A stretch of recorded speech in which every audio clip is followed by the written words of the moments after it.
Lads, welcome back to the channel. In today's video it's another tier list. I know, I'm sorry, I'm useless, and it's going to be a UFC Broadcaster tier list. So what I've done is I've gone from now and also in the past, and we've got commentators, we've got analysts, and we've got broadcasters on it. I've got 20 in total. Let's waste no more time and get straight into it. We're going to start with Josh Emmett's dad himself, Mr. Joe Rogan, who earlier on would be at the top, but now I'm going to put him in fairly toilet. When a sport is young, and you have a person who's around basically from the start and is there over 20 years later, when it's evolved more, he's going to look a bit like a relic, and in my opinion that's exactly what Joe is. He's turned into effectively a dinosaur. In the big moments he can still say the right things, he can still get us all hyped, but his knowledge of the sport and his understanding of what's going on around him is not what it used to be. That's just, it's a fact of life, you know, things evolve, things change. I love Joe, I always will love Joe, I think we all will, but right now, compared to the rest, he's fairly toilet.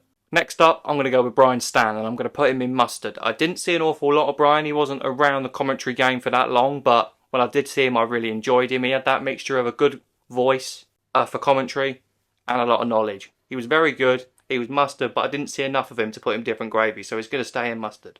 Next up, I wasn't too sure if I was going to include him, but I am going to put old Brucey Buffer on this list, and he's going in different gravy because he just has to, doesn't he? There are very few things that instantly come to most people's minds when you think of the UFC. Maybe it's the shape of the octagon or the red and the blue gloves. In my head, it's always that man's voice. It was carved from angels. Even his brother were hit by the fucking good voice stick, if you know what I mean. When he retires, it'll be a very, very sad day. And as much as I don't mind Joe Martinez, he's not awful. A card 100%. It feels less important. It feels less marketable. It feels less valuable if it ain't Bruce on the mic. So I'll put him in the list. And if he's in the list, he's different gravy. Right then, lads. Who's next? Who we got? Oh, yep. I'd rather watch Belal fight than listen to him. I really would. Listen, I'm sure he's a lovely guy. He seems like a nice guy, but in my head, he sounds like the male version of Marge Simpson. I can't take the man seriously. I mean, I've not even put John Gooden on this list, but I prefer John Gooden to this man here. That says all I need to say, right? I'll go back to the voice thing I was saying earlier about O'Brien Stan. He just doesn't have a voice that I really want to listen to. It sounds very raspy. It doesn't sound great on a microphone. A little bit like mine. I sound shit on a mic. But anyway, don't like Brendan Fitzgerald. He's going in bottom tier. You're not going to have to allow me this one. Mr. Tommy Toehold, he's going right at the very top of mustard. Now, the man is eligible on this list. The reason is he used to have a little segment on Fox Sports, which I used to love. Like I said, I came to the sport around about the Fox era. That is exactly the kind of time he was on Fox. I used to love it. Now, a lot of people will know him as a YouTuber more, and this is not a YouTuber's video, but like I said, he is eligible for the list through his time on Fox. And as a YouTuber, again, he has one of those voices you can listen to, if you get what I'm saying. I really dislike MMA on Point. I think they're all wet wipes, I'm not going to lie. But the only videos of theirs I will watch is when he's on the voiceover. Like I said, he just has one of those voices in the sport that even if he's chatting shy and he gets his things wrong, which he does, you can still listen to it, if that makes sense. So Tommy, mate, if you're watching, I'm a big fan. And you're a big inspiration for myself. I love you, mate, and you're mustard. Up next is the absolute governor, John Anik, different gravy. Just the complete fucking package as an analyst, a broadcaster, commentator, whatever you want. He's serious with his job. He's very professional with his job, but he's able to mix in some good one-liners. He gets on well with pretty much anybody in the booth. A little bit like I was saying with Martinez and Buffer. You can tell the difference in the value of the event when it's Anik over a Brendan or a John Gooden. You can just tell in the way that it's promoted and it's presented, and it actually comes across as a product as well. I can't say enough good things about old John Boy. He's going straight in different gravy. He's going at the top of different gravy, and he's not moving from that spot. I'll tell you that now. Let's get some UK people on this list. And we're going to start with Bisping, and he's going to go behind Rogan in fairly toilet. Now again, I'm not trying to reflect their fighting career or how much I like them. He was my hero growing up. I love Mike. But as a commentator, I just can't listen to him for much longer than about 5 minutes. He obviously has knowledge of the game. He was a former UFC world champion and a veteran of the sport, so he does know what he's talking about. I just think with Bisping, there are different levels of a commentator. There's a Joe Rogan or a DC that has those massive nights on pay-per-views where they just raise up the decibels and it's just a crazy moment and they're all screaming. And then you have like a Paul Felder or like what Brian Stan used to be, who's a little bit more kind of mellow and analytical. And I don't think that Bisping is particularly good at either. I think he's kind of in the middle, and I think he can get lost in no man's land at times. So that's why I'm putting him where he is. As a UK fight fan, I'm going to do the TNT Sports lot yet. I'm going to start with Catcher, and I'm going to put him in double decent. I'll stick him there. Now, I do really like Adam a lot. I think As an NFA, a non-fighter analyst, he's probably as good as it gets apart from John Anik. He's a damn sight better than Fitzgerald, I'll tell you that for free. So I do like him. I think he works really well as the head on TNT. I also really like his work on TalkSport as well. He's very good there too. The only reason why he's not mustard, he has got mustard on the potential. He could be mustard. The problem is whenever I hear him as a commentator on like a 5 Live or just on TalkSport, just kind of talking about a fight as it happens, he doesn't have the voice. What he is hired by TNT Sports and TalkSport to do though, he's very good at. So I think he deserves right in the middle, nice and solid in double decent. However, his old mate, Mr. Nick Peake, no, bottom tier. I do prefer him over Brendan. At least he has a little bit of a tone in his voice. At least he can at least raise an octave once in a while, if you get what I'm saying. The problem is, it's a Scouse voice, and I think we should make like a petition not to have fucking Scousers on TV, because you don't know what they're saying half the time. It's like they're talking Russian or something. I will say that him and Adam do work very well as a pairing. However, I'm trying to kind of separate them and rank them individually, and I do think that Adam carries them a lot, at least in terms of the knowledge and the way that he can present it. Nick's entertaining for about 40 seconds and then he gets boring. That's how I see him. He's not completely terrible. However, these are 20 of the best, and on this list, he's right at the bottom. Right, chaps, on to the first woman of the list, and there'll be 3 more after this. It's Pearce, Caroline Pearce. I'm going to put the bottom of double decent behind Catterall. Now, it's not the best ever photograph of old Caroline. However, the other ones, if I was to put them in this tier list, might get me flagged by YouTube. She is a model after all, so I'm not going to go down that wormhole, and we're going to stick with this one. The reason why she's in double decent is, again, like what I said about Adam, what she's hired to do by TNT Sports, she's very good at. I'm going to be completely honest with you here, and this might be a bit of a base take, but a lot of the times when you see women in a position like Pearce, it's a little bit of like I'll just say, it's a bit of a diversity vote sometimes. However, with her, she's actually very good at it. To be honest, that is one thing the UFC do really well. All the women involved in the UFC, I think, are actually quite good at what they do. It's not as much of a diversity vote as it is in other sports, if you know what I'm trying to say. I didn't want to go into that. It's a little bit based of me, so if anyone wants to come at me for that, I'm not interested. I'll be combing my hair at that point, so I won't be able to reply to your comments. But anyway, no. I like Pearce.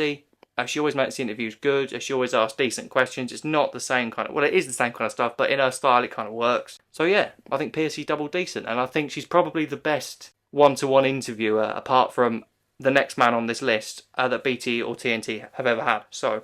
Next up, that nutty man from Nottingham with a mohawk, Dan Hardy, is going to go in between Anik and Buffer in different gravy. Like I said earlier, I think he's the best one-on-one interviewer that the whole kind of BT TNT brand have ever had. And simply, I think he's the best UK broadcaster, analyst or commentator of MMA that we've had up to this point. What's interesting about Dan is he doesn't have that natural commentator voice. It's a bit raspy. It's really Nottingham, of course, and that's not a great accent for commentary. I'll tell you that for free. But he's able to make up for that. One, with his timing on the mic was always very good. And also his plain understanding of the sport. Like his analyst on Inside the Octagon was amazing. His YouTube channel still is pretty good. I love Dan as an analyst. As a guy, not too sure. However, on this tier list, he has to go different gravy. Next up, we're going to talk about a real veteran of the MMA analyst game now. It's Karen Briar, and I'm going to put her at the top of double decent. It's crazy when you think back, right, but she's been doing this for a long time now. I mean, I think she was around like the Elite XC days and all that shitty Kimbo Slice stuff with that Seth bloke. That's a long time she's been involved in this game, and she's good at what she does, I have to give her that. A little bit like what I was saying about an Adam Catterall, and definitely about like a John Anik. She's very good at kind of anchoring a show and allowing everybody around her, who may know more about the sport than she does. She's the anchor and they kind of go off on their kind of separate tangents, if you know what I mean. She's very good at holding it down, basically. And she seems like a really, really cool person as well, I'm not going to lie. So I'm going to put her at the top of double decent. I would just edge her over Adam. I think I would rather watch a show that she's hosting than Adam is hosting, but it's close. They're very interchangeable, those two, but I'm going to put her at the top. Right, this one could be controversial. It's Dominick Cruz, and I'm going to put him in fairly toilet in between Rogan and Bisping, I think. Yeah, I'm going to stick him there.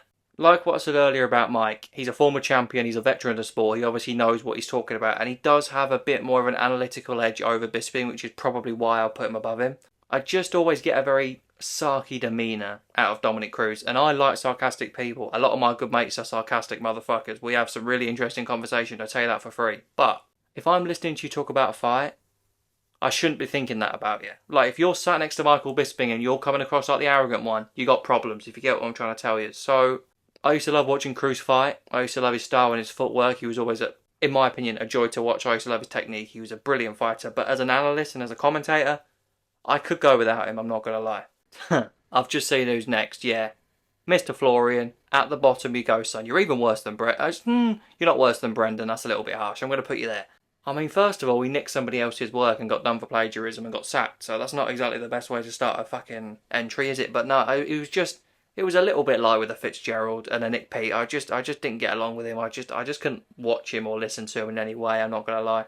He had a little bit of that arrogance, in my opinion, a little bit like what Cruz did, but at least Cruz is somewhat entertaining and somewhat humorous at times. I just didn't find K-Flow funny, interesting, or just worth watching at all. It sounds like I'm bashing the bloke, but I just didn't like him. And now he works at the PFL, so about 3 people watched the ceremonial weigh-ins and about 11 people watched the fight. So there you go, that's where he belongs. Right, who's next? Just look at this man and his sunglasses, bloody hell. If it's in terms of what he knew about the sport, he should be down here. But it's Goldie, he was a legend, he's going in mustard.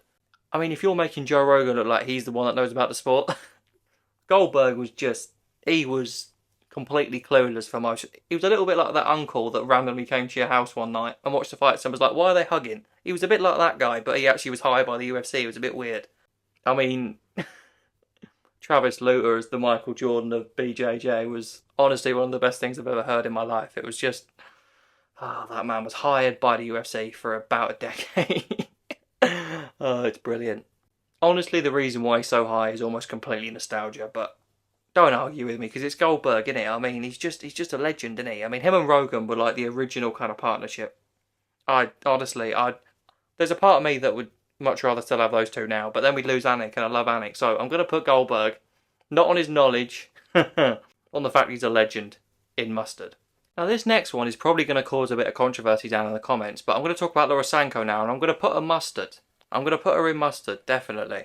In my opinion, one of the makings of a good broadcaster as a fan is versatility. We've seen Sanko as a commentator for the UFC on fight nights, on pay-per-views, on the Contender Series, as a backstage interviewer, and on the weigh-in show. And she's pretty good at all of them. The only issue I have with Sanko's commentary is something she can't actually change. It's the tone of her voice in big moments, and with her being a woman, her tone is naturally going to not be as deep as the guys. She can't hit the decibels that the guys can. That's just natural biology. I like the way that she can go from being really serious and analytical on a fight night card as the way she is on a weigh-in show.